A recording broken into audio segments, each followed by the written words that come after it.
Quero iniciar. Pronto. Então, agora, iniciando as gravações, bom dia, Júlia. Todas as nossas aulas serão gravadas, certo? Todas as nossas aulas serão gravadas, e eu vou disponibilizar no AVA. Ao final da aula, é o tempo que eu baixo, posto no meu canal no YouTube e boto o link lá no AVA para vocês. Oi, Lara, em relação à questão da avaliação, vamos detalhar um pouquinho mais, né? Mas como são 3 professores para vocês, né? Como a gente tem 15 semanas de aula, a gente vai mudar um pouquinho e fazer 3 avaliações. Cada professor vai fazer a sua, pelo menos uma, né? Cada professor. Então, cada professor vai ter sua liberdade para avaliar, se é com alguma prova em si, ou com algum projeto, ou com alguma... Enfim, então a gente vai ainda definir no decorrer das semanas essa forma de avaliação, talvez uma única no final, enfim, juntando um pouquinho dos 3. E para avaliação, acredito que vocês também, da mesma forma que eu, não tive uma boa experiência com o AVA no semestre passado. O AVA deu muito trabalho, deu uma paralisada em alguns momentos, então eu devo criar esse mesmo ambiente no Google Sala de Aula, para que as avaliações sejam feitas por lá, a parte de upload, a parte de tudo que for de tarefa, avaliação, seja feita por lá.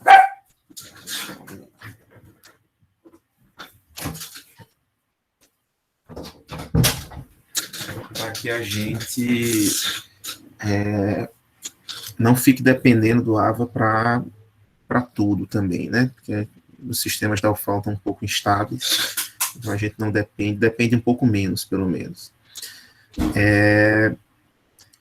E falando da disciplina, eu tenho um site, como é uma disciplina nova, né? Eu vou atualizando aos poucos o meu site para vocês.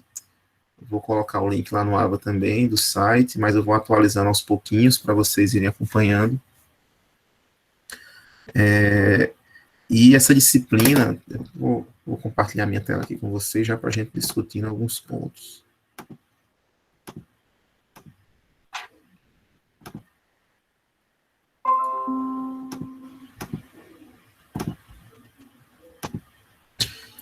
Bem, então, infraestrutura urbana, meu nome é Wellen Silvio, né? E essa primeira parte é sobre os fundamentos de eletricidade. Por que a gente dividiu assim? Porque foram 3 professores. Olhem só como ficou a ementa dessa disciplina de vocês, né? Ficou os primeiros 4 capítulos, assim, os primeiros 4 tópicos, né? A eletricidade no Brasil, matriz energética brasileira, sistema elétrico brasileiro e aspectos básicos de transformadores. Então, ficou aqui meio que concentrado na parte de eletricidade, que é a minha formação. Já outros pontos, ó, sistemas urbanos, rede viária, já fica mais para a professora e um pouquinho, e pavimentação. Então, vamos dizer, esses 5 e 6 e o 9 já fica para a professora Jéssica, que é a professora de rodovias da gente, né, de estradas, ela que trabalha nessa parte. E já a parte de drenagem e saneamento ambiental fica aí para a professora Daíse, que ela já trabalha nessa parte de saneamento, certo? Então, a gente tem 3 áreas bem distintas, né? Mas qual é o grande objetivo dessas três grandes áreas? É disponibilizar para algum ambiente, alguma edificação ou algum ambiente público ali, uma via adequada para ter acessibilidade a ele, uma rede de saneamento e drenagem de águas, e para disponibilizar esse ambiente também, condições necessárias para que ele tenha uma rede elétrica satisfatória. Então, essa disciplina ela vem um pouquinho antes de vocês entrarem na edificação. Quando a gente entra, aí eu já vou ver um maior detalhamento sobre os fios, pela parte elétrica, né? Sobre os fios que vão alimentar as minhas tomadas, sobre os dispositivos de proteção, disjuntores, entre outros. Então, só depois de entrar que eu vou ter essa noção mais detalhada, né? Então, aqui é um passe, da mesma forma dos outros setores, vai ter um projeto do sanitário, vai ter um projeto ali de esgoto, de drenagem, de chuvas, enfim. Então, é um passo atrás disso daí, por exemplo, a parte elétrica, como é o caminho da geração, transmissão e distribuição de energia, que esses são componentes do sistema elétrico de energia brasileiro, né? E aí, como é que é feita a alimentação na minha residência, ou no meu centro histórico, ou no meu parque, na minha praça pública, como é que é feita a alimentação para as lâmpadas, como é que é feito de forma subterrânea, é feito de forma aérea. Então, essa forma de alimentação, esses conceitos por trás de iluminação, drenagem, saneamento e estradas, rodovias, que vão ser passados para vocês nessa disciplina. Esse é o grande objetivo. E no final, se a gente conseguir juntar esses três conhecimentos e fazer algum tipo de projetinho para que vocês imaginem ali do início ao fim a infraestrutura necessária para uma determinada edificação, show de bola, entendeu? Então é isso. Eu vou ficar com esses 4 tópicos iniciais, explicar um pouquinho sobre o que é eletricidade no Brasil. Depois a gente vai ver a eletricidade não só no Brasil, mas no mundo como um todo, como surgiu, passo a passo. Isso daí foi muito importante, esse surgimento da eletricidade, até para entender alguns conceitos hoje já implantados. Falar um pouco da matriz. Então, a eletricidade no Brasil e a eletricidade no mundo, o surgimento, né? Eu vou falando um pouquinho de cada tópico aqui, da parte os 4 primeiros tópicos que me tangem, né? Sim, a princípio ficou a divisão, meio que um terço das aulas para cada professor, certo? Como eu disse, é a primeira vez que está sendo ministrada a disciplina, talvez haja alguma adaptação nesses tempos, talvez um terço seja pouco para mim, ou seja muito, ou talvez haja uma readequação aqui, então a ideia é que fique aí aproximadamente 5 aulas, né, para cada professor, 5 semanas para cada professor. Então, a eletricidade no Brasil e a eletricidade no mundo como um todo, ela surgiu efetivamente, né, a partir da iluminação pública. Então, a gente vai começar os primeiros sistemas elétricos do Brasil e do mundo a partir da iluminação pública. E lá nos Estados Unidos, quem criou a primeira lâmpada economicamente viável, né, com uma boa vida útil, foi o Thomas Edison. Vários outros pesquisadores, cientistas já vinham tentando encontrar, alguns encontravam uma lâmpada, mas que a duração era muito pequena, não se tornava viável, acabava queimando, né, a lâmpada muito rapidamente. E o Thomas Edison encontrou os materiais adequados para dar uma vida útil à lâmpada muito mais longa do que aqueles antecessores a ele. E lá nos Estados Unidos começou ali toda iluminação a gás ser substituída aos poucos por iluminação elétrica, né? Então tem todo um histórico nesse sentido, e tem um documentário muito interessante que é o intitulado A Guerra das Correntes. Na verdade tem até filmes, documentários, tem várias coisas que são... Só um minutinho, Maria...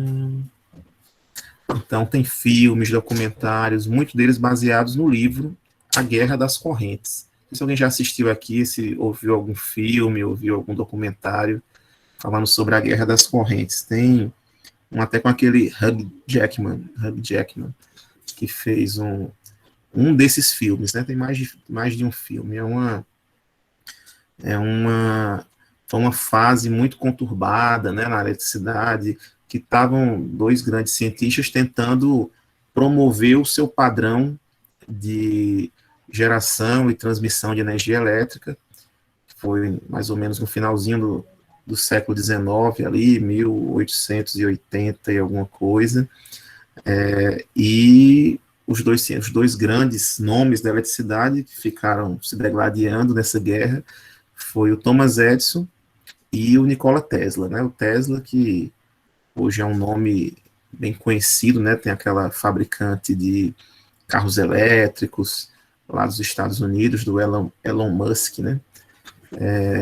Que é a Tesla. Então, o Nikola Tesla, ele defendia um padrão de distribuição, geração de energia, que era o padrão a corrente alternada, e o Thomas Edison a corrente contínua. Então, eles juntaram dois grandes grupos, né, de investidores para brigar pelo padrão que seria adotado nos Estados Unidos e posteriormente no mundo, né? E é um documentário, eu vou passar o link para vocês. Eu encontrei uma versão que tem uns 40 minutinhos só, é um capítulo de um documentário daquele canal History, que falava sobre os grandes nomes da industrialização. Então, tem um específico sobre esse período da Guerra das Correntes, que trata sobre os principais fatos históricos nesse sentido. Eu acho bem interessante. Eu pedi para vocês assistirem, fazerem um resuminho. É sempre interessante ver essas histórias. E depois no Brasil, a gente estava numa época bem efervescente aqui no Brasil, com muitos investimentos por aqui. E rapidinho, que depois da inauguração lá do primeiro, nos Estados Unidos, né, da primeiro serviço público de iluminação pública, chegou no Brasil com poucos anos depois. Já algumas cidades já foram sendo iluminadas por lâmpadas elétricas ao invés do gás, né? E aí, aos poucos, a gente está morando numa região. O Brasil já foi se percebendo desde o início, desde os primórdios, a capacidade hidrelétrica, que é enorme, né? A nossa capacidade de geração de energia por meio de hidrelétricas. E o nosso estado tem uma figura extremamente importante, né? O estado de Alagoas, e a figura do Delmiro Gouveia, que uma cidadezinha lá do final do estado, né? A cidade de Delmiro Gouveia, que era antes de Delmiro Gouveia, antes de receber o nome desse ilustre empreendedor, né, lá na cidade, era a cidade da Pedra, né? Era Pedra o nome da cidade. E aí ele foi tão importante para o desenvolvimento da região que, depois de sua morte, enfim, recebeu a cidade, mudou de nome para Delmiro Gouveia. E Delmiro Gouveia, ele foi o primeiro a aproveitar o potencial hidrelétrico do Rio São Francisco. Então, ele teve ali uma grande importância histórica para o Nordeste como um todo, para o Brasil como um todo.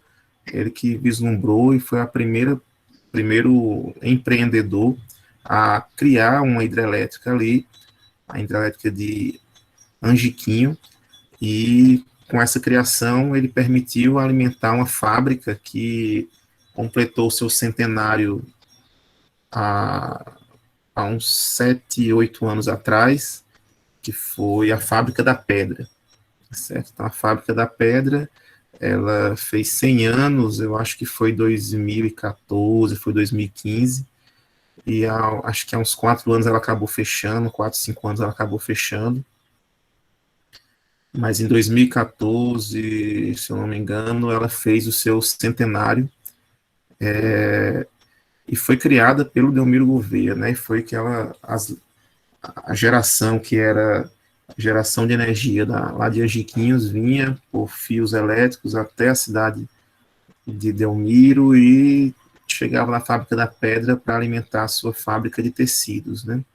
Não sei se alguém já fez alguma visita lá em Paulo Afonso, mas certamente se alguém já fez em época de escola ou em alguma outra disciplina que demandou alguma visita técnica, deve ter visitado lá a Chesf, e visto inclusive a própria usinazinha de Angiquinho. Hoje ela está lá na pedra, encravada no rochedo, lá na rocha lá. Então, quando eu era estudante, né, de engenharia, eu fui com a minha turma lá, ainda era possível descer e entrar mesmo na casa de máquinas. Só que como o acesso é por escadas, metal, uma escadazinha bem velhinha, aí eu acho que o pessoal talvez não tenha feito mais uma manutenção dessa escada, eles preferiram cancelar essa visita adentrando mesmo a casa de máquinas, né, de Angiquinho. Mas é algo histórico, é muito interessante de se visitar. Geralmente eu levo minhas turmas das disciplinas que eu ministro, né, na parte de eletricidade, para uma visita técnica lá em Paulo Afonso. Logicamente que nessa fase não está sendo possível, mas certamente numa próxima visita, quando a gente já voltar às atividades presenciais, né, vocês serão convidados, aqueles que tiverem disponibilidade, serão muito bem-vindos a fazer essa visita lá a Paulo Afonso, conhecer as hidrelétricas, conhecer a parte histórica deles, tem um museu, né, muito interessante, falando de toda...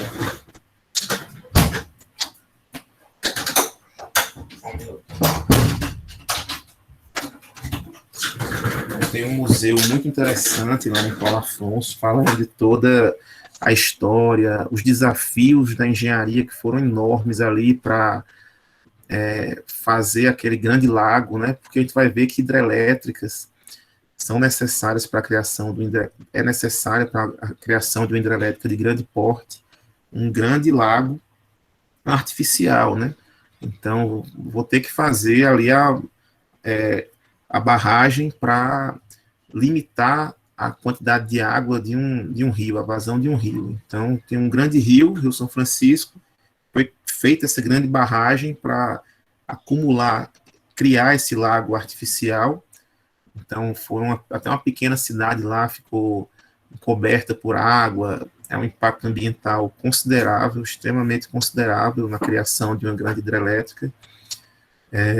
Então, são regiões, quilômetros e quilômetros quadrados cobertos de água, e o rio agora vai passar por um trechinho bem pequenininho, né, só pela usina mesmo. Até tem como mostrar para vocês aqui, ó, vamos ver, já que está nessas possibilidades aqui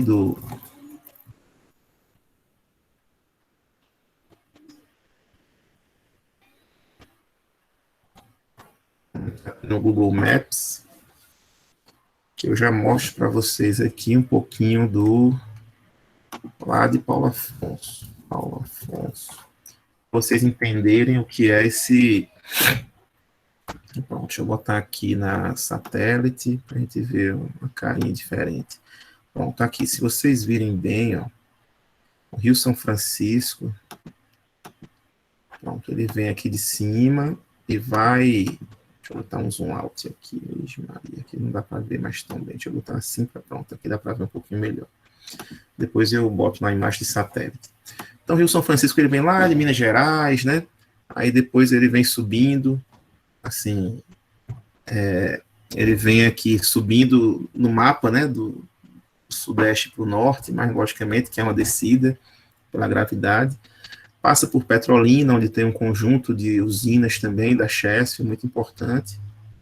E depois ele vem seguindo aqui por Alagoas, chega aqui numa divisa, 3 estados, né, aqui Alagoas, Sergipe e Bahia, e depois vem lá desaguar lá em Piaçaba do Sul, depois de Penedo aqui, ele vem aqui, chega no oceano, né? Então, lá em Paulo Afonso, o rio passava direto, né? Então, o rio vinha por aqui, passava direto aqui, seguia para a divisa, seguia lá para Piranhas, depois chegava. E o que ocorreu aqui? Ocorreu nessa fase aqui uma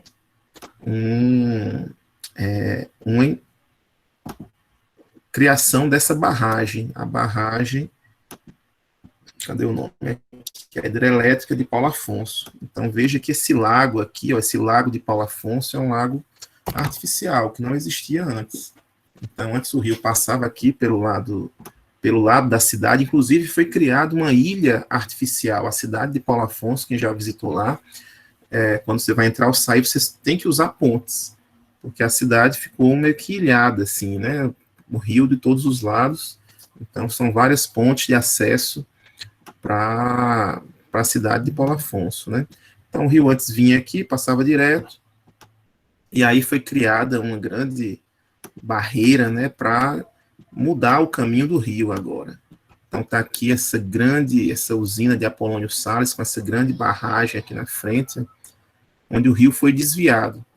Então ele se desviou, passou agora ao lado da cidade, né, formando essa ilha aqui, e ele veio aqui pelo ladinho, criando aqui esse lago, certo? Aqui é um grande lago, e finalmente passando aqui por essa usina, que foram feitas, são 4 grandes usinas lá, Paulo Afonso 1, 2, 3 e 4, aproveitando ao máximo todo essas quedas d'água que existem, né?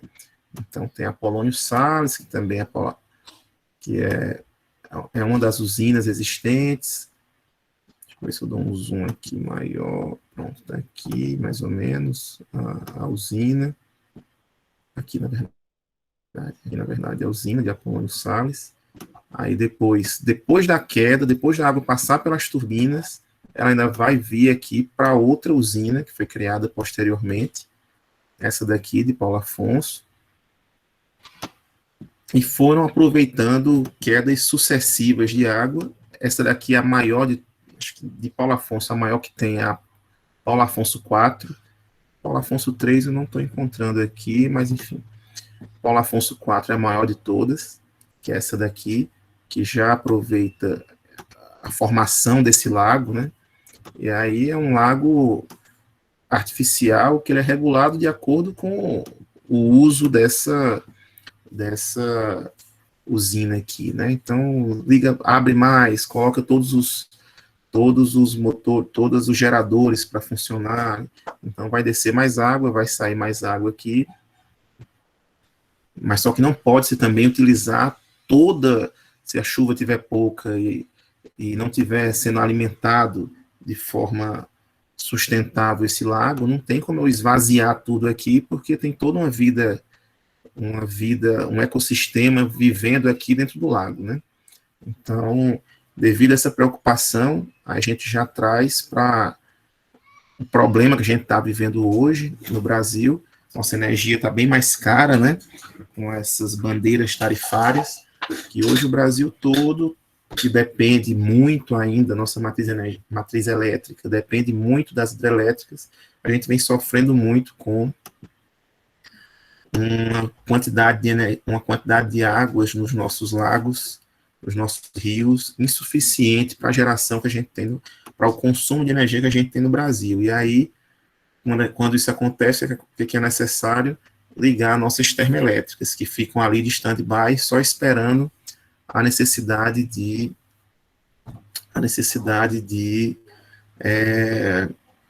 delas serem ligadas. E aí, logicamente, que é bem mais caro o quilowatt-hora gerado por uma térmica do que por uma hidrelétrica, né?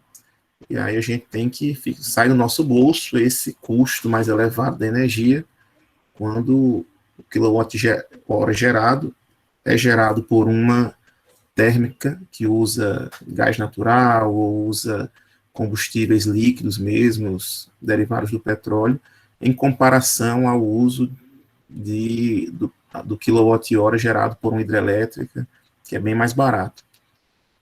Então, esse é um grande problema que a gente vem vivendo hoje, né? No momento que as chuvas voltarem ao normal, essas térmicas vão ser desligadas, permanecer lá de stand-by, e aí sim as hidrelétricas que vão voltar a funcionar com tudo, né? Então, isso daqui, e daqui vem seguindo, ó, vem a queda do rio aqui, vem o rio dando continuidade até chegar numa usina que é de Alagoas, que é em Xingó. Deixa eu ver aqui onde está. O restaurante do Castanho, bem legal o restaurante do Castanho lá. Acho que faz parte do Almiro Gouveia ainda, o município, né, a zona rural de Almiro Gouveia. O carro, pronto, aqui é Xingó. É o Xingó Parque, pronto. Então aqui é Xingó. a gente no Carrancas, lá em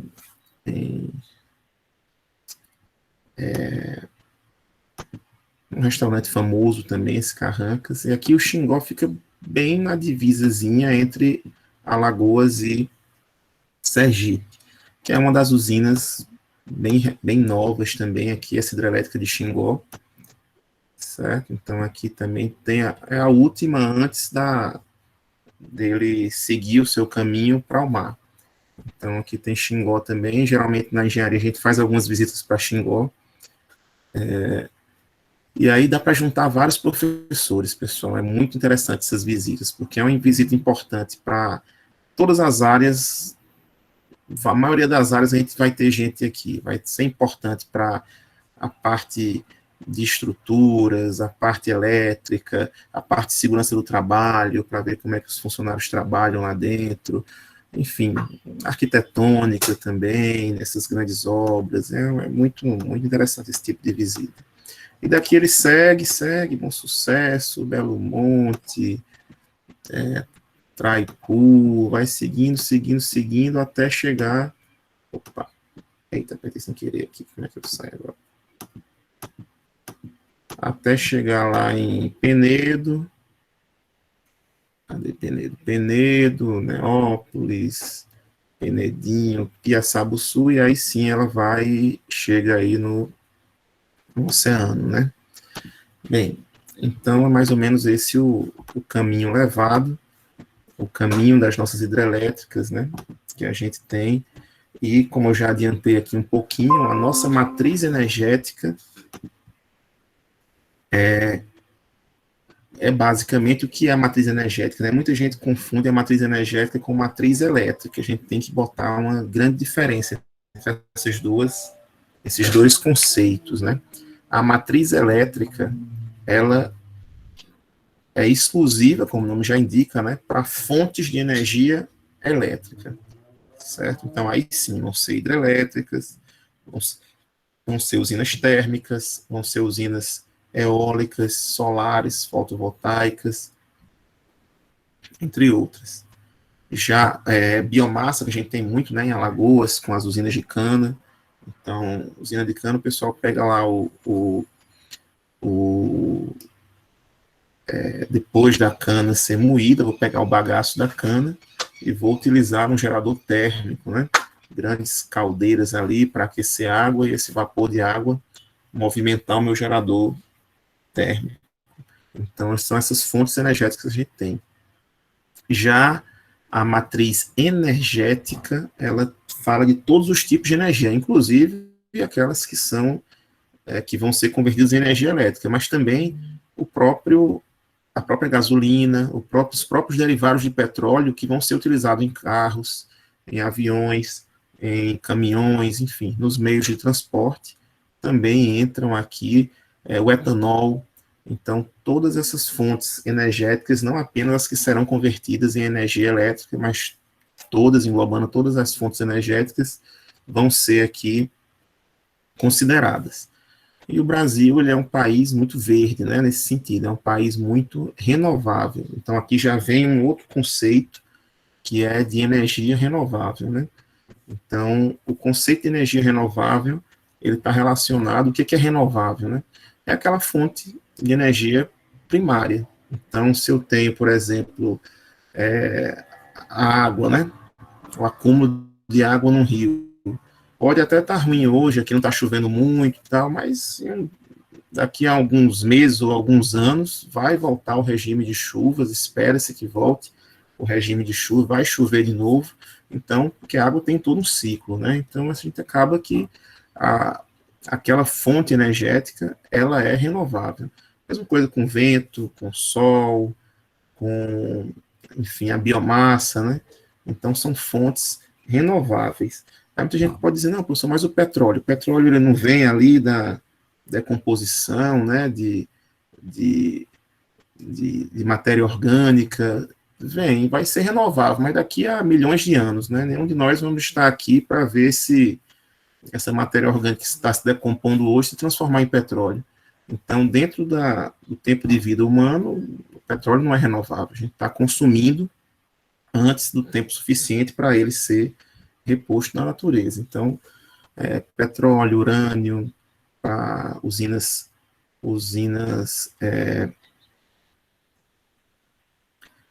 urânio para as usinas lá de Angra 1, Angra 2 e Angra 3 está em construção, usinas nucleares, né, que a gente tem aqui no Brasil. Então, essas são fontes não renováveis, certo? Então, a gente é um país bem renovável, que aí também já traz, como eu comentei, né, a gente, infelizmente, depende na parte elétrica muito de energia hidrelétrica.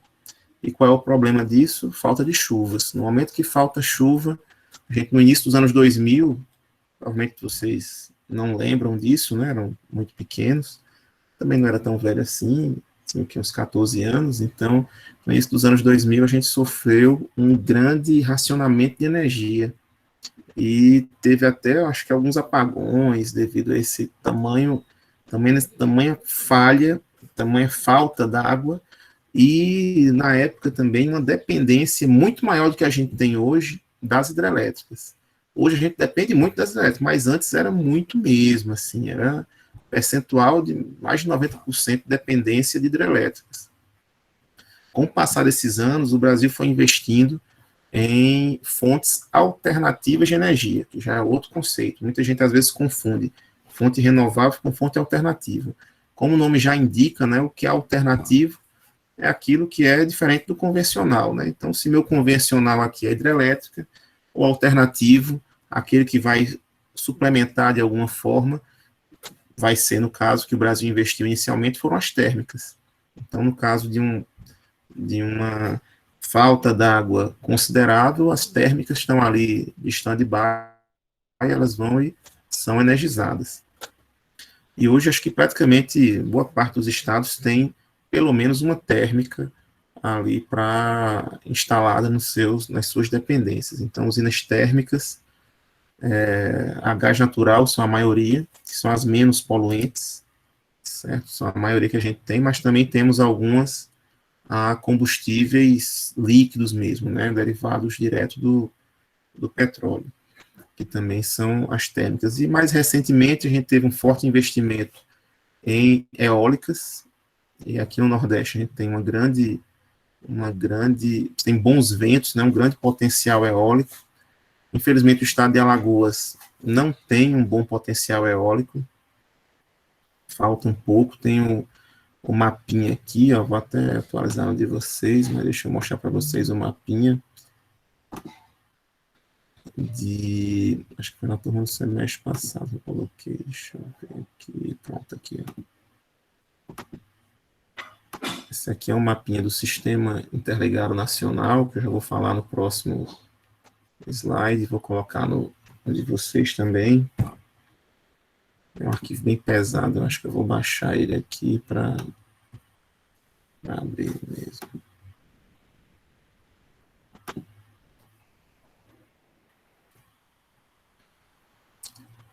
E aqui vai dar para ver a quantidade de... Bora, filho.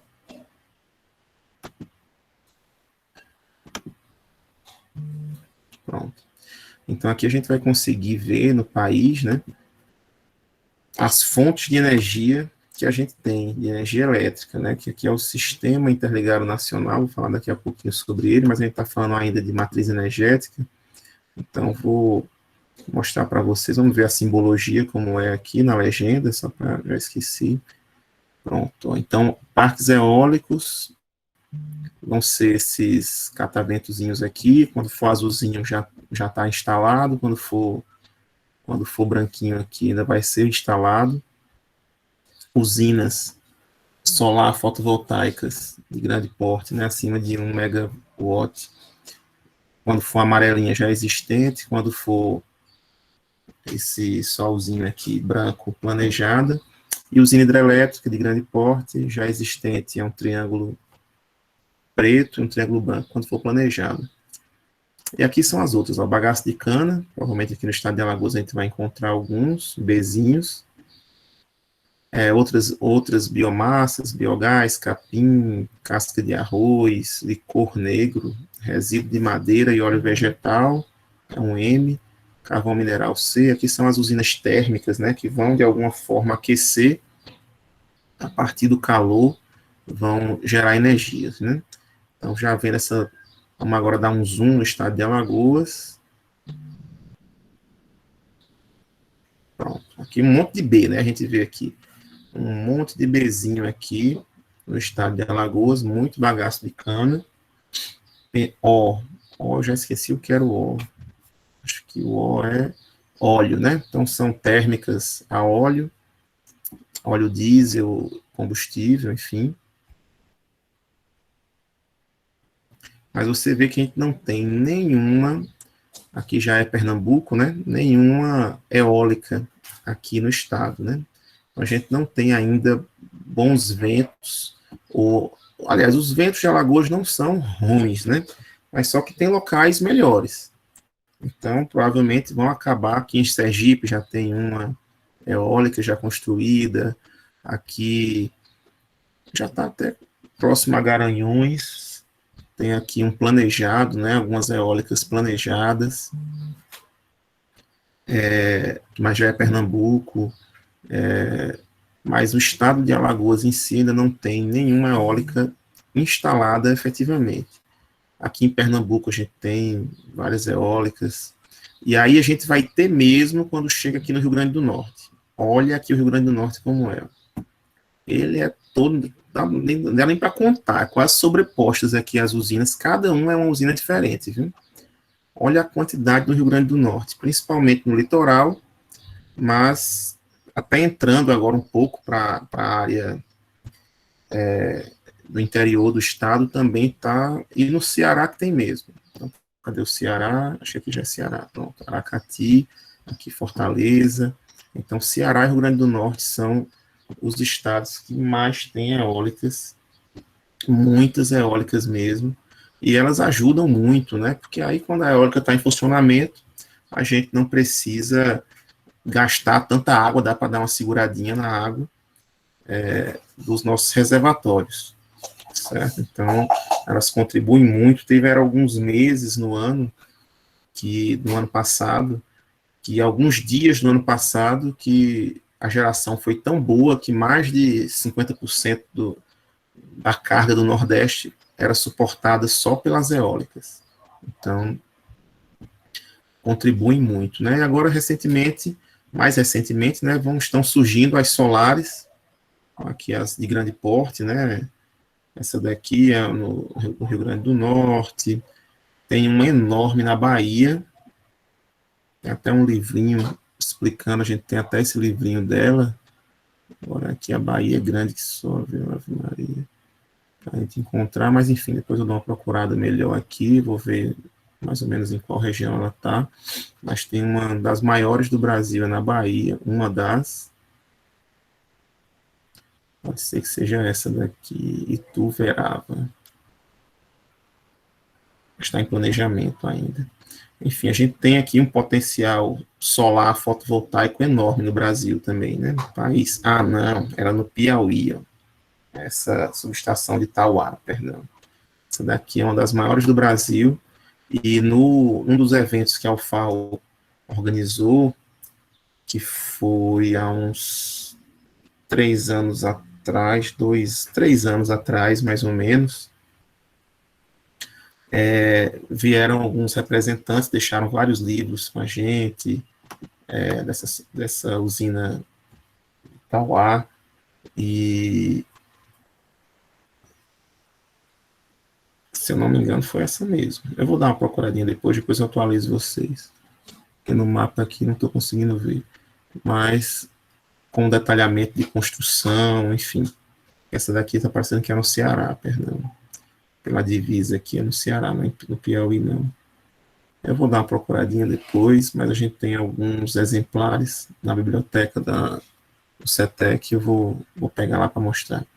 Mas, enfim, esse mapa aqui, ele mostra no Brasil todas as fontes de geração que a gente tem, né, centralizadas, de grande porte, além das próprias linhas de transmissão. As linhas de transmissão são aquelas linhas que vão interligar as fontes geradoras às grandes subestações.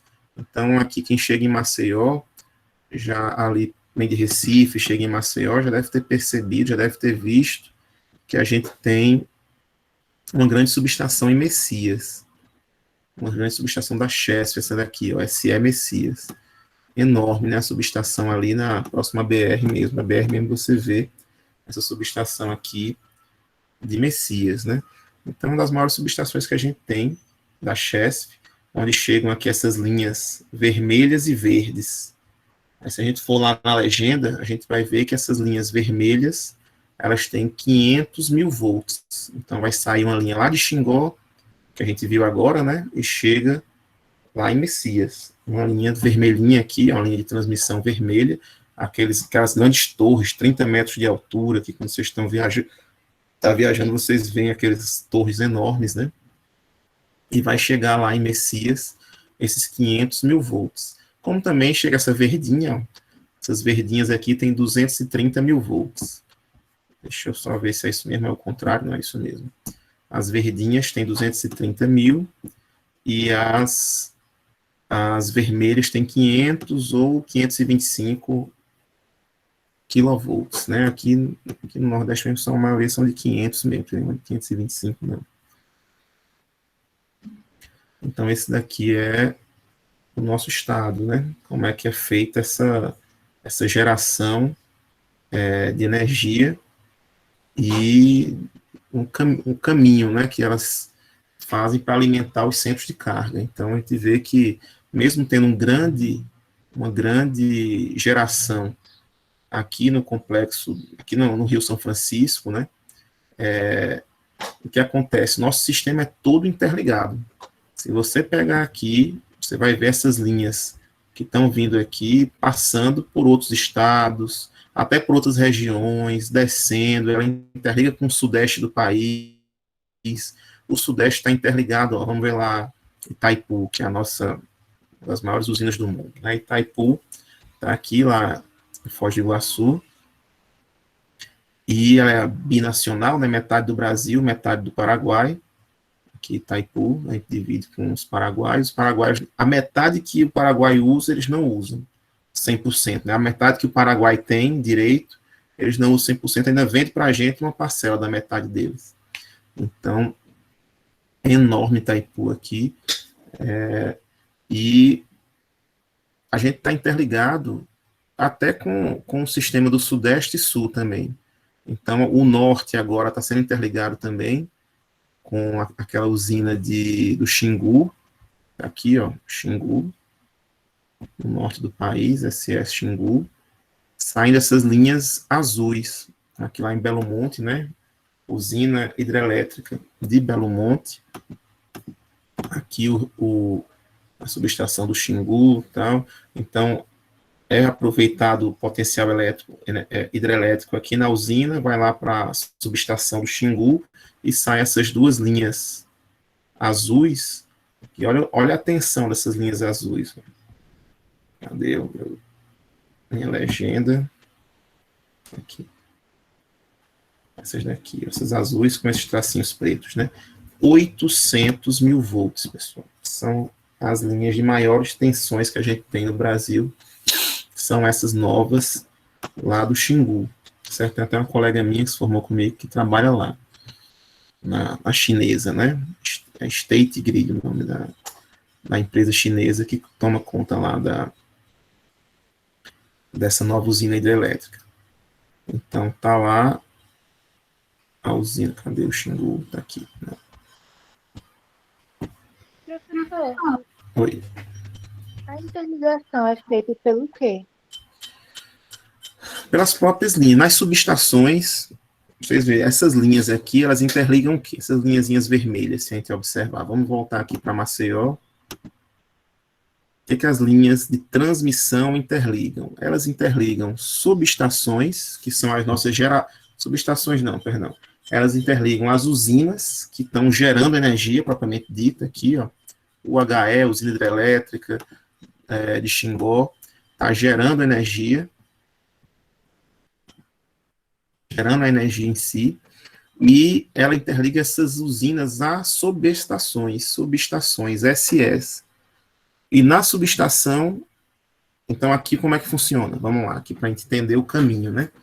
Aqui eu tenho o meu gerador, que a água vai movimentar o meu gerador e vai gerar uma tensão elétrica ali nos seus terminais. Em usinas hidrelétricas, a tensão elétrica sai ali nos 13.000 volts, 13.800 volts, dependendo do tipo de gerador. Então, 13.800 volts é uma tensão relativamente baixa para mandar lá de Xingó até Maceió. Ó, um poste desse daqui, ó, um poste desse daqui, pronto, esses postes aqui, pronto, eu peguei uma ótima imagem. Tá vendo esse poste que você vê na rua? Esses condutores que ficam horizontais aqui, na horizontal, nesses condutores são de 13.800 volts, certo? Então, esse nível de tensão aqui, ele é bom para dentro da cidade, você consegue mandar aqui, alimentar os transformadores que vão ficar aqui em cima também dos postes, né? Em alguns postes vão ter transformadores, com perdas aceitáveis. Agora, se eu for, isso daqui dentro de uma cidade, né? Ou seja, alguns quilômetros aqui. Agora, se eu for lá de Paulo Afonso, opa, cadê aquele meu negócio? Se eu for lá de Xingó, da usina de Xingó, até aqui dá uns, não sei, acho que vai dar uns 300 quilômetros, não, menos de 300, vai dar uns 200 quilômetros, pelo menos. Quase uns 300, enfim. É uma distância muito grande. Eu vou ter muitas perdas nesse fio, principalmente se eu for colocar uma grande quantidade de corrente, uma grande quantidade de energia de um trecho para outro. E aí se torna inviável eu fazer essa transmissão de energia em 13.800 volts. O que eu vou usar? Uma grande subestação aqui na saída de Xingó, vou usar um transformador que vai elevar essa tensão até 500.000 volts. E aí, se eu elevo a tensão, vai ter um momento que eu vou explicar mais detalhado essa questão das grandezas elétricas para vocês, certo? Mas no momento que eu elevo tensões e a potência é constante, eu vou reduzir proporcionalmente as correntes. Então, se eu estou elevando aqui 100 vezes a tensão, eu estou reduzindo 100 vezes as correntes.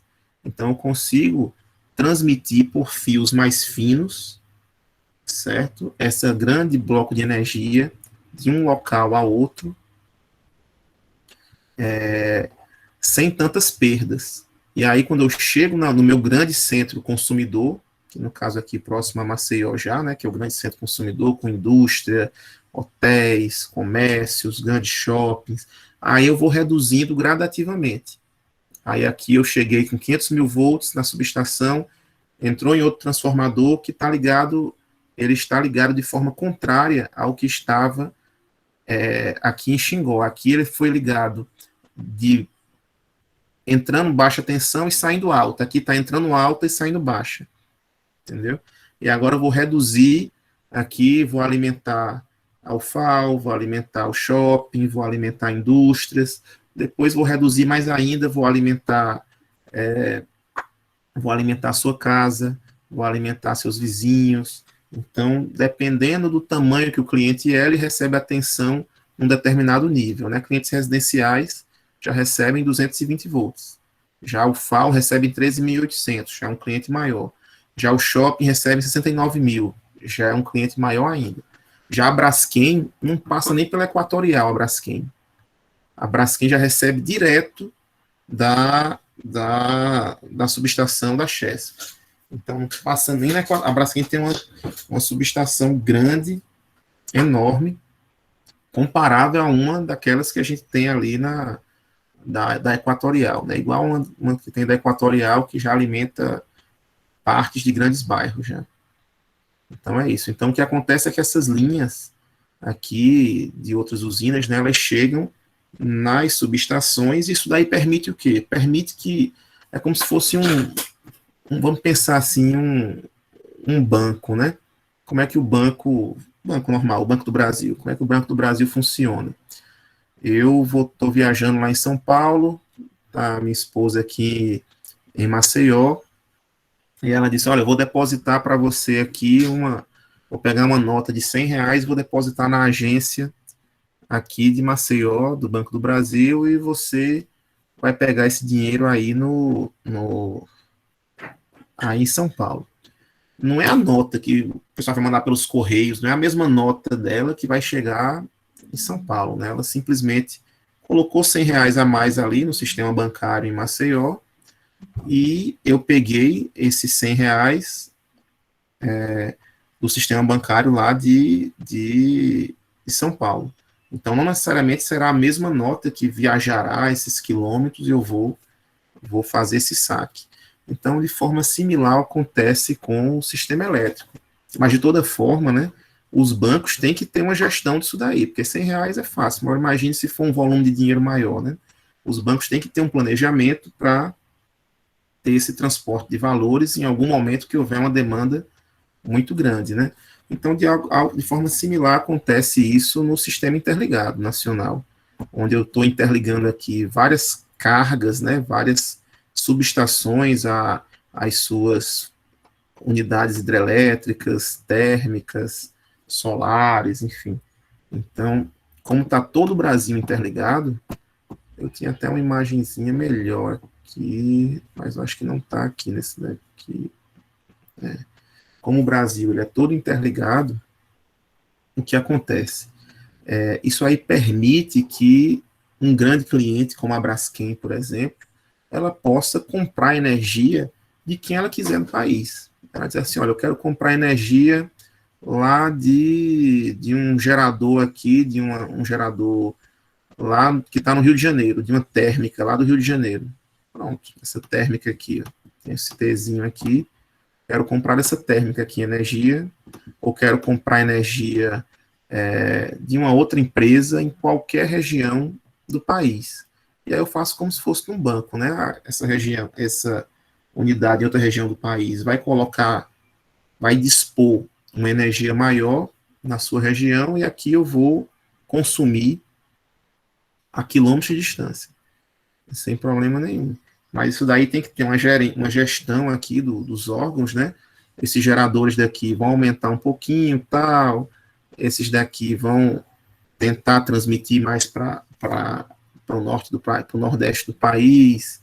Vai ter que ter uma gestão nesse sentido, mas vai ser possível, devido a essa interligação, uma região do país ajudar a outra. Então, tiveram momentos aqui que o Nordeste, por muitas vezes, as usinas do Nordeste, né, a gente não tinha carga suficiente para conseguir consumir toda a energia gerada pela Chesf. E aí, muito da energia ia lá para o Sudeste, que era mais industrializado, mais populoso, enfim. Hoje já é meio que o contrário. A gente, também devido ao regime de chuvas, mas mesmo em pleno funcionamento, a gente já está com algum déficit já de geração no Nordeste. Já industrializou muito, tem um número maior de densidade demográfica, agora aumentou, e aí acaba que é necessário vir, às vezes, de outras regiões do país, energia para alimentar o Nordeste também. Então, a gente tem um país todo interligado. Essa é a grande vantagem. Qual é a desvantagem? Não sei se vocês lembram que a gente teve um apagão no Nordeste. Eu acho que foi em apagão aqui Norte Nordeste 2018. Pronto, foi esse apagão aqui, ó, que deixou o Norte e o Nordeste apagado por alguns minutos. Foi numa tarde. Foi um problema que não tem nada a ver com o Nordeste. Então, essa é uma das desvantagens da gente ter o sistema interligado. O apagão que deixou o Norte e o Nordeste sem luz foi causado por falha humana, diz o Operador Nacional do Sistema, ONS. Disjuntor da subestação de Belo Monte foi programado erroneamente. Belo Monte é aquela lá do Rio Xingu, né? Então, o que aconteceu aqui? Lá no norte do país, aqui, ó, Xingu, Belo Monte aqui. Então, o camarada foi lá nessa usina aqui de Belo Monte, apertou o botão errado lá, configurou errado o sistema de proteção. Essa linhazinha azulzinha aqui, que vai direto do norte até Minas Gerais e São Paulo, vamos chegar aqui, agora já separaram um bocado, mas, ó, São Paulo, aqui o azulzinho chegando, ela chega aqui em São Paulo, essa linha, a outra, cadê a outra azulzinha? Tá aqui a azulzinha, Estreito, eita, pior que eu não sei, Araxá deve ser Minas Gerais, então aqui é Minas Gerais, e a outra azulzinha eu acho que vai para o Rio, isso. E a outra azulzinha, ó, descendo, indo para o Rio. Então, você tem uma subestação no norte do país, olha o tamanho da distância, né? Aqui, eu tenho essa usina aqui no norte do país, lá no Pará, e ela vem descendo para Rio de Janeiro, Minas Gerais e São Paulo, as linhas. Então, no momento que houve um defeito aqui, alguma falha de programação, de proteção, acabou essa fonte de geração. O que é que acontece? Energia elétrica, na hora que está sendo gerada, ela tem que estar sendo consumida. Na hora que está sendo consumida, tem que estar sendo gerada, em mesma quantidade. Não pode ter um desequilíbrio, né? Não tem lógica, porque, vamos ver aqui os extremos, né? Se eu acabar gerando muita energia e não utilizando, eu vou estar desperdiçando água. A minha água ali indo embora e não estou usando. Então, eu vou estar desperdiçando água com uma fonte muito mais forte do que eu preciso efetivamente. É como se eu tivesse um gerador ali de festa, aqueles geradores de gasolina, né? Eu deixo ali o gerador ligado sem nada ligado nele. Então, ele está consumindo combustível, funcionando lá o motorzinho, só que não está alimentando ninguém. Então, é desperdício. Ninguém quer desperdiçar. Eu quero... E aí, vamos para o outro extremo. Agora, minha geração aqui acabou, né? Estava tudo equilibradozinho aqui, geração, consumo. No momento que parte da minha geração é desligada de um país, ocorreu o que agora? Um desequilíbrio com maior consumo do que geração. Se nada for feito, a geração restante aqui, que sobrou, vai ficar em sobrecarga. E aí vai ficar os motores todos estressados, os geradores funcionando a toda ali e não conseguindo dar conta daquela carga grande. E quando chega no extremo, há um blackout geral, há um apagão geral, os equipamentos são danificados se ninguém fizer nada. Então, para não ter um extremo desse, o que é que aconteceu? O operador nacional do sistema, ele vê que o sistema é todo interligado e vai dizer, olha, se caiu parte da geração, eu vou ter que desligar propositalmente parte do consumo. Depois a gente vai resolver a geração, liga a geração toda, aí eu religo parte do consumo. É isso que ele faz. Então, e aí chega na hora de decidir, né? Quem é que eu vou desligar? E aí, nos critérios do ONS, ele vai decidir por regiões menos industrializadas, por regiões menos populosas, que o impacto seja menor do ponto de vista deles lá, né? Do ponto de vista dos critérios que eles têm.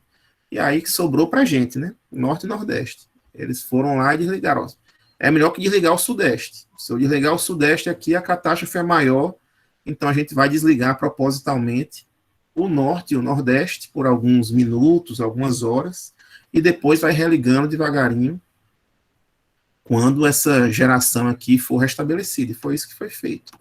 Então, nesse apagão de 2018, aqui foi 70 milhões de pessoas sem luz. Após o ONS, empresa que opera as instalações, blá, blá, blá, o blackout foi provocado por falha humana, parte do sistema de escoamento de energia foi de um disjuntor. Foi a State Grid, aquela que eu comentei que a minha amiga trabalha, né, Camila. Posso até depois convidá-la para falar com a gente aqui. Camila trabalha lá nessa chinesa, na State Grid. E aí, os técnicos lá, talvez ela possa até explicar um pouquinho sobre isso. Algum técnico, enfim, teve algum problema e desligou o sistema, e houve um apagão em 14 estados do Norte e Nordeste, teve reflexos em outras regiões, papapá, O diretor explicando aqui uma coisa mais técnica, a corrente superou determinados volumes, blá, blá, blá, blá, blá, blá. Pronto, então foi isso daí. Então ocorreu esse defeito devido ao nosso sistema ser interligado. Então, esse é um problema que ocorreu grave, né, devido a essa vantagem de termos um sistema interligado. A vantagem é que no momento que alguma região está em déficit, outra pode contribuir. A desvantagem é que o problema numa região pode impactar outra que não tem nada a ver, para que seja mantido o equilíbrio do todo, né? Do todo. Então é assim que acontece. Eu vou colocar esses mapinhas lá no, no Ava de vocês também, para vocês darem uma olhada nesses mapas, né? Então, nossa matriz energética é formada por essa série de fontes diferentes, né? A matriz elétrica, a energética ainda mais completa ainda, com a gasolina que vai nos carros, entre outros. O sistema elétrico, ele é composto, né, por várias etapas, três principais etapas: geração, pode ser hidrelétrica, solar, fotovoltaica, eólica, nuclear, biomassa, bagaço de cana, enfim, tem outras formas também. Esse é a parte de geração. Aí no meio do caminho tem a transmissão, que são essas linhas de alta tensão, 500 mil volts, 230 torres de 30 metros. Aí quando eu vou chegando perto do centro consumidor, eu vou reduzindo essas tensões, e aí começa o sistema de distribuição. Aí quem é aqui no Brasil, quem é no estado de Alagoas, que cuida do sistema de distribuição equatorial, cuida do sistema de transmissão, Chesf, e geração também é Chesf. Então, mas tem estados que são três empresas diferentes, uma que administra o sistema de geração, outra a transmissão e outra a distribuição, certo? Então aqui a gente tem Equatorial, tem a Eletrobras, agora Equatorial, que cuida da nossa distribuição, né? E na distribuição, finalmente, eu vou alimentar diretamente os clientes finais, né? Onde tem esse elo com o cliente final. E para finalizar aqui a minha parte, né? Só fazendo essa apresentação inicial, vamos falar sobre aspectos básicos de transformadores. Então, os transformadores é o principal elemento desse camarada aqui, ó. Lá em, deixa eu dar um zoom aqui, pronto. Aqui, ó, lá em Messias, seja em Messias, né? Opa. Seja em Messias, essa subestação de Messias, ai meu Deus. Ou em qualquer outra das subestações aqui, Rio Largo, Maceió 1, Maceió 2. O principal elemento de uma subestação é o transformador, é o coração de uma subestação, certo? Então, desde esse transformadorzinho de pequeno porte, tem uma imagem dele aqui, né? Transformador. Veja esse transformadorzinho aqui esses transformadores ficam nos postes, né? Aqui de 15 kVA, até uns mais potentes, aqui já de 30. Esses aqui são transformadorzinhos de estabilizador, enfim. Então, o princípio de funcionamento é o mesmo desses transformadores aqui, certo? Aqui o porte dele, os níveis de tensão do transformador, né, o quanto ele recebe, o quanto ele entrega, a gente vai chamar de primário e secundário.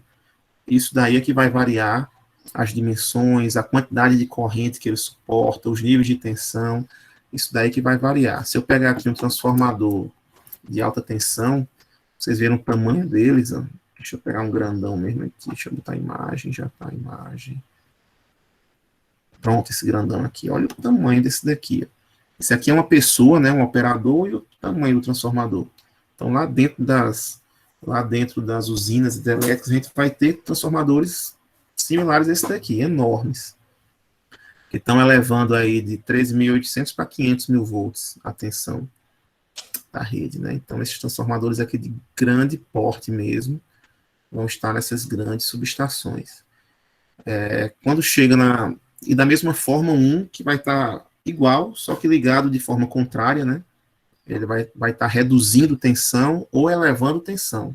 Ou é um caminho de elevação ou redução. Então, a gente chama transformadores abaixadores ou transformadores elevadores. Certo? Então, todos aqui são transformadores. A gente vai falar um pouco do princípio de funcionamento do transformador, como é que ele funciona, né? A parte mais básica de funcionamento dele. E depois, algumas aplicações, alguns conceitos. Vocês estão vendo esses em cima de postes. E depois eu vou falar também da parte de distribuição, né? A parte de distribuição espécie que vai interessar muito a vocês. Por exemplo, vocês já repararam que em centros históricos ninguém vê poste, ou melhor, ninguém vê fio aéreo. Deixa eu ver aqui alguma imagem de um centro histórico. Não sei aqui, vamos ver se tem alguma imagenzinha aqui, ou de uma praça pública, ou de uma... Pronto, aqui mesmo, acho que aqui já dá para ver aqui. Esse de São Luís foi o primeiro que apareceu, mas você não vê, tem essas luminárias, ó, tem esses postes aqui de luz, mas não tem fio aparente, né? Não tem fio passando, não tem aqueles postes no meio da rua com fio passando.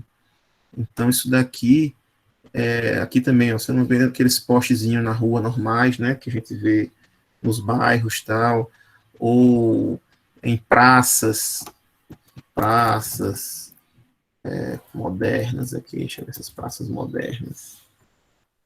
Você nunca vai ver um fio aparente, assim, nunca não, né? Mas dificilmente, né? Quando há um planejamento, há uma questão, há uma preocupação arquitetônica, você não vai ver a infraestrutura elétrica que é aparente. Geralmente elas vão ter uma passagem subterrânea, certo? Então a gente pode ter aqui subestações abrigadas, a gente vai ter aqui vários condutores subterrâneos, então não vai ver fio, não vai ver nada aqui, é tudo subterrâneo, alimentado por baixo, certo? Tudo alimentado por baixo da terra, para dar essa característica mais limpa ao ambiente, né? Para você não ficar vendo o fio esteticamente, ele, enfim, não é muito apreciável nessas regiões que têm um interesse visual maior, certo? Então, existem linhas, existem projetos, não sei se vocês lembram que já faz um tempo que teve umas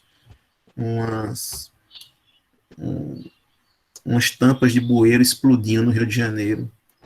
Tampa de bueiro explodiu. Vamos ver se aparece alguma coisa aqui. Notícias. O bueiro explode no Rio e quebra 2 braços de não sei quem. Bueiro explode em Copacabana. Maria, também não quero fazer uma propaganda negativa, tão negativa assim, não, né? Bueiro explode, tampa. Enfim, o que acontece, né? Em algumas instalações elétricas, né, nessas regiões, além da parte de infraestrutura elétrica que passa pelo subterrâneo, tem até uns videozinhos, vamos ver esse videozinho aqui, né? Além dessa parte elétrica que passa no subterrâneo, tem a parte de gás também. Não, mas aqui eu acho que não foi problema. Isso aqui foi uma bomba mesmo. Isso aqui é o pessoal, Ave Maria, querendo, fazendo besteira, né? Mas geralmente quando há algum tipo de explosão desse daí, é porque além da parte elétrica, está passando a parte de gás também pelo subterrâneo. E logicamente que tem que ter uma proteção, tem que ter uma manutenção também muito cuidadosa quando se utiliza esse tipo de situação. E, ixi, Maria, isso aqui foi o quê? Foi um bueiro, capota com impacto, explode, tampa atinge carro. Enfim, depois a gente vê mais. Então, são alguns cuidados que tem que se ter, mas são possibilidades que existem também, essas de fazer toda a tubulação por baixo, de forma subterrânea. E aí tem alguns cuidados, tem alguns, mas isso tudo influencia, né, de certa forma, na parte arquitetônica de projetos, de,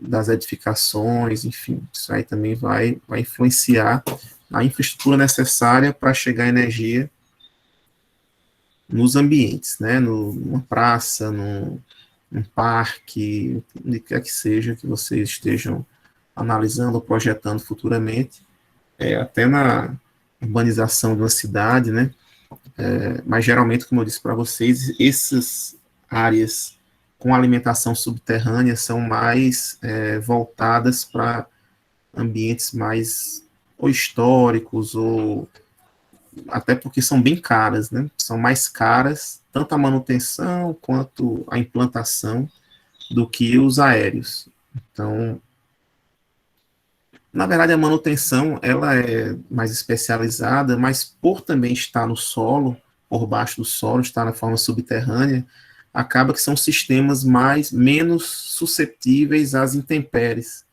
né, de raio, de chuva, de variações de temperatura, de caminhão que vai passar mais alto do que o poste, sair levando os fios, de abalroamento, né, que é a batida do carro no poste, enfim, então tem menos intempéries, são sistemas até mais duradouros, que precisam um pouco menos de manutenção, mas de toda forma a manutenção é mais especializada nesses ambientes, né? Então, alguns condomínios fechados, eles tomam essa decisão de fazer tudo por baixo. Então, você, dependendo, principalmente os condomínios de mais horizontais, né, de mais poder, de maior poder aquisitivo ali, os condôminos, eles acabam fazendo tudo subterrâneo, você anda, não vê um poste na rua, é toda a alimentação por baixo. Então, são algumas possibilidades aí de infraestrutura elétrica que influenciam diretamente na urbanização desses ambientes, né, que vocês estão projetando. Bem, depois vão vir aqui as professoras da ISE e posteriormente, né, e Jéssica, para discutir um pouco sobre esses outros pontos com vocês, certo? Então, isso daqui, pessoal, acho que por hoje era mais essa apresentação. Na próxima aula a gente vai falar já sobre aspectos históricos, sobre a eletricidade do Brasil, essa nossa característica que foi sendo, desde o início, muito hidrelétrica, né, muito renovável. Vou mostrar para vocês aqui o site do EPE, Empresa de Pesquisa Energética. A gente vai baixar a Empresa de Pesquisa Energética, onde a gente vai ter informações aqui a várias grandezas, todas as grandezas elétricas do Brasil, muitas informações aqui interessantes. Deixa eu ver aqui, como é que eu pesquiso aqui, balanço energético,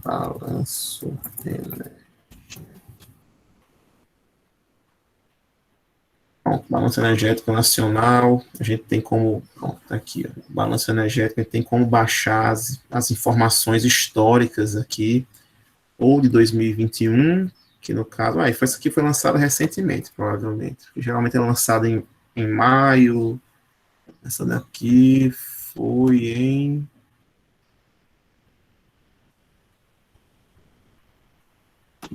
Ainda não tinha nem visto essa, deve ter sido de a data.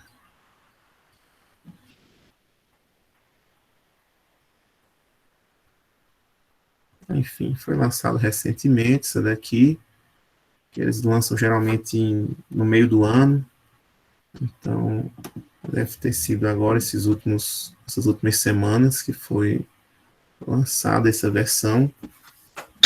Eu encontrei aqui a data, mas aqui a gente consegue ver todos os percentuais de uso do último ano, né, no caso do ano 2020, né? A gente consegue ver variações, tem um relatóriozinho bonitinho, tem uns gráficos de... Pronto, aqui já é uma informação bem relevante. A gente vai ver com mais detalhes quando a gente for falar sobre esse assunto, mas aqui a gente tem, ó... Como é que eu boto tela cheia aqui, esse negócio?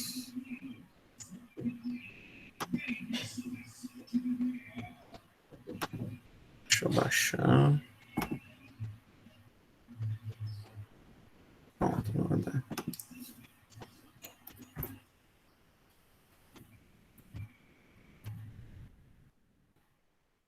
Bem, então aqui, vamos lá para a página. Aqui no sumário, ele bota quanto se usa de energia no Brasil, qual energia se usa no Brasil, quem usa, e aqui depois só a parte elétrica, o uso de energia elétrica e emissões na produção e no uso da energia.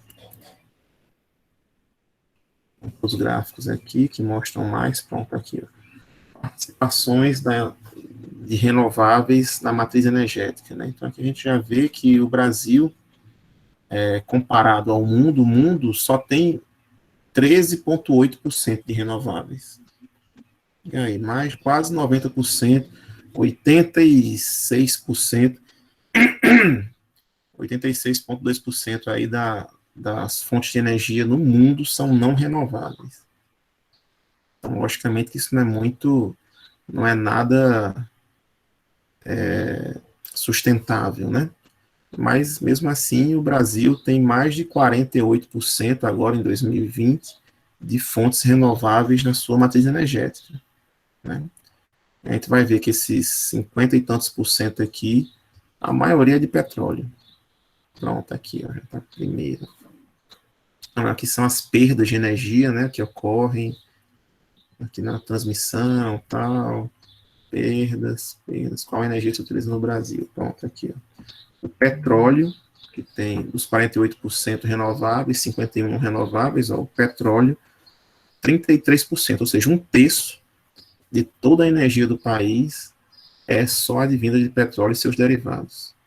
Gás natural, 11%, carvão mineral, urânio para nossas usinas nucleares. E aqui da renovável, né, a gente tem biomassa da cana, para o etanol, principalmente, e também para queimar depois em usinas térmicas, né, a biomassa, hidrelétricas, lenha e outras renováveis aqui, eólica, solar, enfim. Então você vê como a nossa dependência do petróleo ainda é enorme, das não renováveis como um todo, é enorme, né? E para mudar isso do dia para a noite, às vezes a gente ouve muito o pessoal dizendo, um país com tantas riquezas naturais já devia ser 100% renovável. Não é fácil, não é fácil. É um processo que demora décadas e décadas e décadas para ter alguma mudança, né? É algo bem demorado. E olha que a gente já tem um aproveitamento 4 vezes maior do que o mundo, né? A matriz elétrica que é grande mesmo a diferença.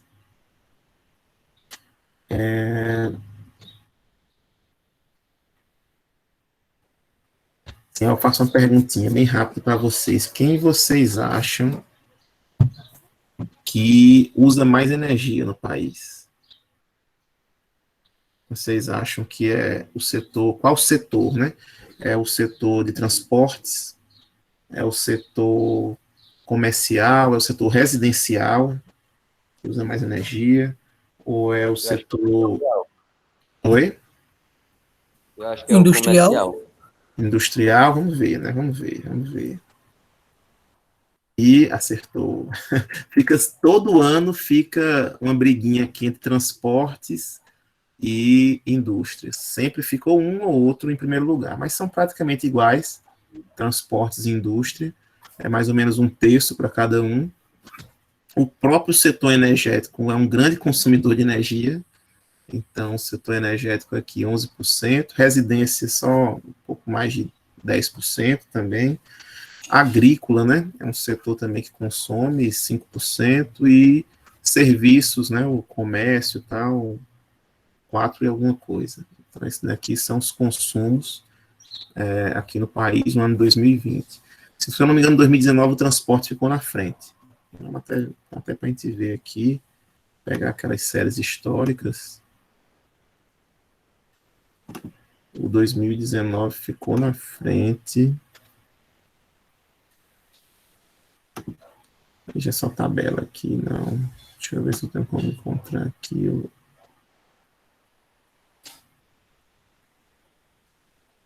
Pronto, aqui, ó. De 2020, que foi de 2019, no caso. Aqui é um relatório síntese, relatório final, síntese. Pronto, isso daqui foi em maio. Geralmente eles lançam em maio, junho, mais ou menos. Esse não veio com data. Mas lá em 2019, vamos ver aqui, eu acho que foi de transportes. Em 2019, que ficou em primeiro. Qual energia se utiliza? Então, aqui a mudança. E sempre o petróleo é mais de um terço, um pouquinho mais de um terço. Quem usa? Pronto, tá vendo? Foi isso mesmo, estava lembrando bem. Transportes, em 2019 ficou em primeiro, indústria em segundo. Isso aqui varia muito com até a economia, né? Se a economia estiver mal, acaba que, logicamente, que a indústria vai cair. E se estiver bem, a indústria vai subir proporcionalmente e tal. Então, mas de toda forma, eles sempre ficam indústria e transporte em primeiro e segundo lugar. Esse ano, agora, o mais recente, a indústria passou na frente, né? Então, a gente tem esse daqui. Aí tem aqui variações, sim, e algo bem interessante. A gente vê como é complicado, é uma situação muito complicada, porque a gente, de certa forma, agride o meio ambiente. Sim, tem para até a usina do Xingu, né, a usina lá de Belo Monte, mesmo sendo uma hidrelétrica, tem uma agressão muito forte ao meio ambiente. Isso é inegável, né? Porque você tem que criar ali um grande lago, você acaba deslocando comunidades indígenas, acaba, enfim, ou se você cria uma térmica poluindo o ambiente, emitindo poluição, ou se constrói uma... Acho que só eólica e solar que os impactos são praticamente nenhum, assim, os impactos. Mas ainda assim, na eólica, o pessoal ainda reclama, dependendo do caminho do local onde está, tem aves migratórias que passam ali, mas é mais difícil causar algum impacto mais forte. Mas algum impacto vai existir. Só que a gente vê também uma relação direta entre a economia e o setor energético, e o consumo de energia. Quanto mais a gente usa energia, melhor aquele setor apresenta. Quanto maior a disponibilidade de energia, é uma relação direta. Maior será o PIB. No momento que há uma queda de PIB, vai haver uma queda no consumo nos setores que sofreram mais, né? E os setores que sofreram mais, transporte, ano de pandemia, né, praticamente, serviços, e aqui uso não energético, tenho que ver depois o que é. O setor que consumiram um pouquinho mais em relação a 2019, agropecuária, residências e indústrias. Então, olha aí o impacto. O serviço sofreu muito, né, no ano de 2020, com a pandemia. Transporte também, o pessoal começou a se deslocar um pouco menos. E o PIB caiu 4%.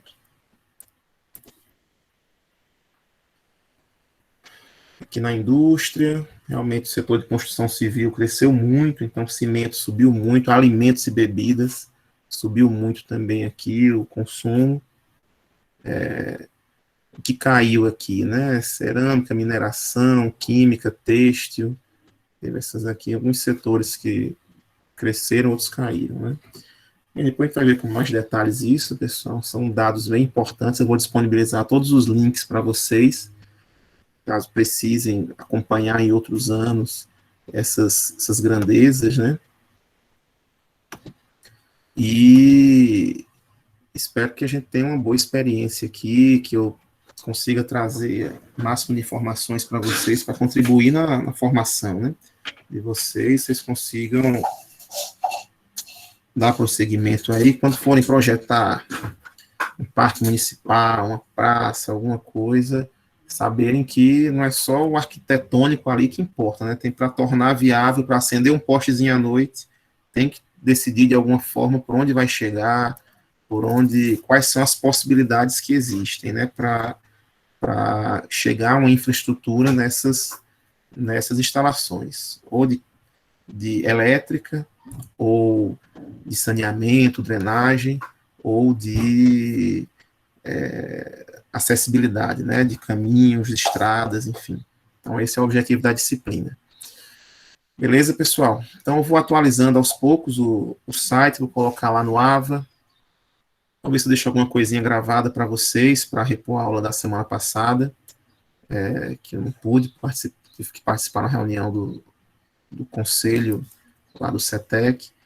Então, vou ver se eu deixo alguma coisa gravada no final de semana para vocês. E na sexta-feira a gente se encontra de novo. Certinho? Aí na sexta-feira a gente já pode até agendar alguma coisa, alguma avaliação, já para guardar a data, né? Para não ver se alguma pessoa quiser guardar essa data também, a gente não chocar horário nesse sentido. Beleza? Bem, então por hoje era isso, pessoal. Agradeço. Vou ver se a gravação que eu deixo, já vou deixar alguma coisa sobre aquele documentário que eu comentei da Guerra das Correntes, para vocês verem esse histórico, essa parte mais histórica, é bem interessante. Certo? Então, por hoje era isso. Agradeço a todos e tchau, tchau, pessoal. Obrigado, professor. Bom fim de Tchau, semana. professor. Obrigada, professor. Tchau, Tchau, Obrigado. professor. Tchau, professor. Obrigado.